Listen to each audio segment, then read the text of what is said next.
dipenuhi Roh Allah. Sebagaimana dinubuatkan oleh Nabi, yaitu Nabi Yeremia, bahwa bangsa Israel akan ditawan di Babel, maka terjadilah seperti perkataan Nabi Allah tersebut. Dan pada tahun 586 sebelum Masehi, bangsa Israel mengalami kehancuran, lalu ditawan dan harta bendanya dirampas untuk dibawa ke Babel. Di istana Babel, Aspenas, kepala istana, diperintahkan untuk mendidik kaum bangsawan yang akan bekerja pada raja di antara mereka. Ada juga beberapa orang Yehuda, yakni Hanaya yang dinamai juga Sadrak.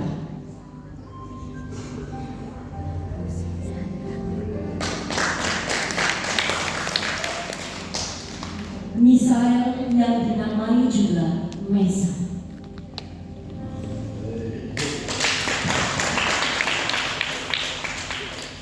Azaria yang dinamai juga Abednego.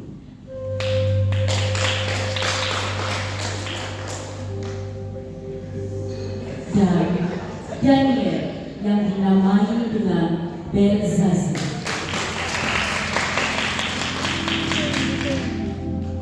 Mereka adalah orang-orang yang tidak menajiskan dirinya dengan santapan dan anggur yang biasa diminum raja.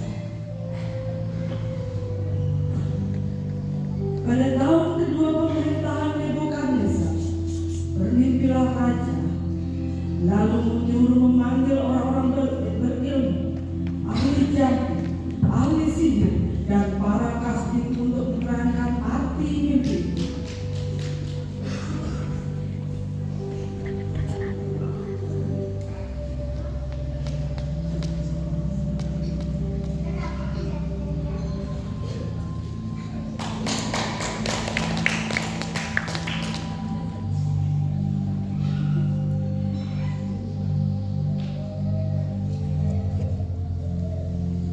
Aku bermimpi kasih. Apakah kamu tahu makna dan arti mimpimu itu? Sehingga hatiku sangat gelisah sekali. Silakan Tuanku Raja, ceritakanlah mimpi itu, dan kami akan memberitahukan arti dan maknanya.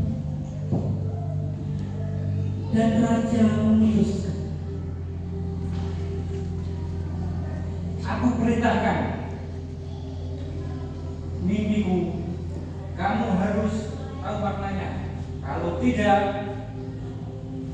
bunuh dan semua orang yang ada di kasih ini, semua orang bijaksana. Oke? Ceritakanlah Tuan, ceritakanlah mimpi itu. Dan raja mulai berbicara.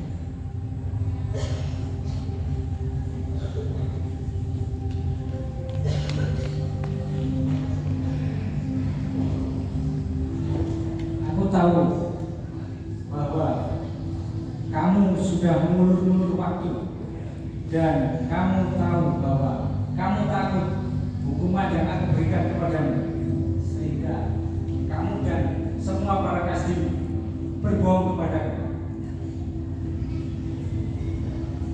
Apa yang dimintakanku terlalu berat.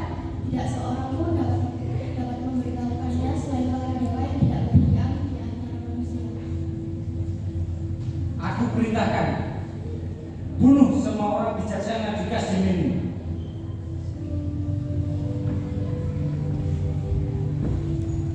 Dan di tempat yang lain,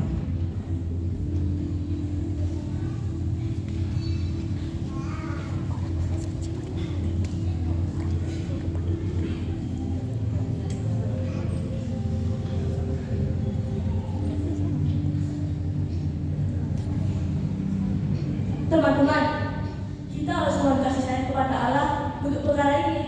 Iya, ini adalah perkara yang sulit bagi seluruh orang yang ada di masjid. Bukan hanya di masjid, tetapi juga di seluruh bumi. Benar sekali. Siapakah yang dapat menebak mimpi serta mengartikannya? Tenanglah, bukankah Allah mengenai kita, Allah yang sanggup mengikat segala rahasia? Mari kita menghadap Dia, Dia menyayangi kita. Mari. lalu mereka pun berdoa.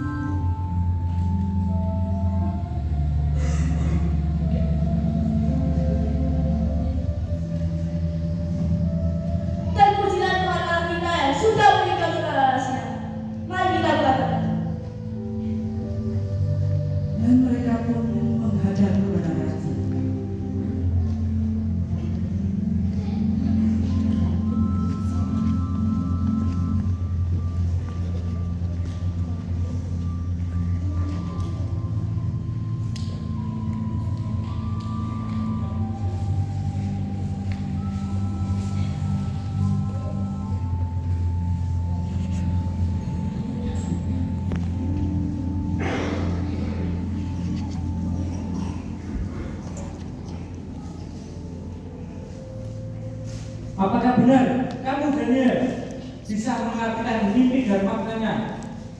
Ya Raja, sekarang itu inilah arti mimpi.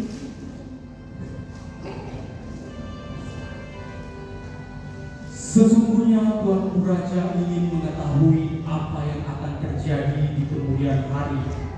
Dan beginilah mimpi Tuanku. Tuanku melihat sebuah patung yang besar, tinggi dan berkilauan kepalanya dari emas tua. Dada dan lengannya dari perak, perut dan pinggangnya dari tembaga, sedang pahanya dari besi, dengan kakinya sebagian dari besi dan sebagian lagi dari tanah liat. Dan sementara Tuanku melihatnya, tumukita batu yang tanpa campur tangan manusia menimpa tepat pada kaki dan meremukkan patung itu, sehingga menjadi seperti sekam di tempat pengirikan. Lalu angin menghembuskannya sehingga tidak ada bekasnya lagi. Tetapi batu yang menimpa patung itu menjadi gunung besar yang memenuhi seluruh bumi. Dan inilah makna mimpi Tuanku itu. Kepala yang dari emas itu, sesudah Tuanku akan muncul suatu kerajaan lain, kurang besar dari kerajaan Tuanku. Kemudian suatu kerajaan lagi, yakni yang ketiga dari tembaga, yang akan berkuasa atas seluruh bumi. Sesudah itu akan ada suatu kerajaan yang keempat, yang keras seperti besi, dan seperti besi yang menghancurkan. Maka kerajaan ini akan meremukkan dan menghancurkan semuanya. Dan seperti yang Tuanku lihat, sebagian dari tanah dan sebagian dari besi, bahwa kerajaan itu terbagi. Demikian kerajaan itu akan menjadi keras dan rapuh sebagian. Dan seperti yang Tuanku lihat, bahwa tanpa perbuatan tangan manusia, sebuah batu terukir lepas dari gunung dan meremukkan besi, tembaga, tanah liat, perak dan emas itu. Allah yang Maha Besar telah memberitahukan kepada Tuanku Raja apa yang akan terjadi di kemudian hari, dan mimpi itu adalah benar dan maknanya dapat dipercaya. Sungguh alangkah besar Allahku Daniel, penguasa-penguasa para raja. Aku perintahkan Daniel dan teman-temannya untuk menjadi penguasa orang-orang bijaksana yang ada di negeri Babel ini. Oh ya Raja, biarlah semua pemberian Tuanku Raja diberikan kepada sahabat hamaku ini, yaitu kepada Sadrak, Meshak, dan Abednego. Silakan kerjakan apa yang kau inginkan.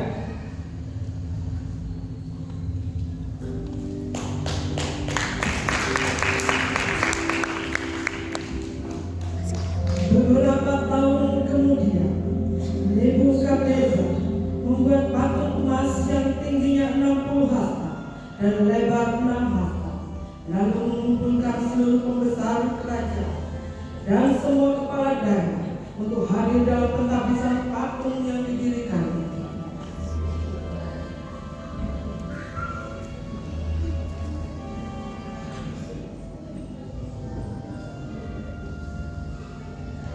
Pengumuman. Beginilah diberitakan kepadamu, hai orang-orang segala bangsa, suku, bangsa, dan bahasa, demi kamu dengan bunyi sangkakala, seruling, kecapi, sebab, gembus, sendang, dan bunyi-bunyian, maka haruslah kamu sujud menyembah patung-patung yang didirikan Raja Nebukadnezar itu. Siapa yang tidak sujud menyembah akan ditempatkan dalam rapian yang menyala-nyala.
Tidak, kami hanya mau sujud menyembah kepada Allah kami. Bawa mereka menghadap Tuanku Raja. Hidup tuanku, kekallah hidupmu ya Raja.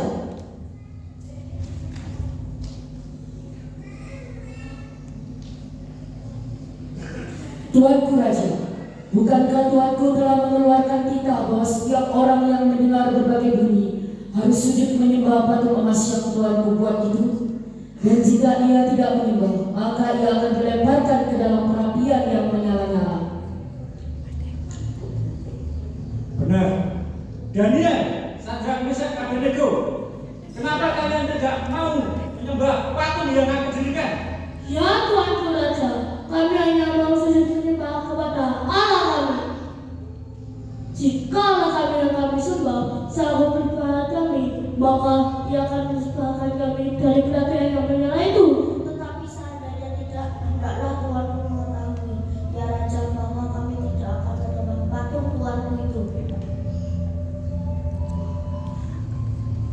Cepat, masukkan mereka ke dalam dapur api dan panaskan 7 kali lipat.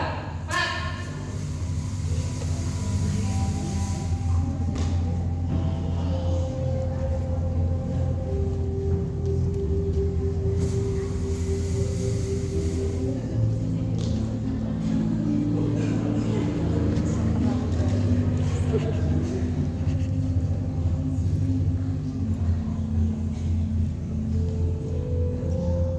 Bukankah mereka 3 orang yang aku masukkan ke dalam dapur api? Kenapa ada 4 orang? Dan yang satunya lagi berjalan-jalan seperti anak dewa?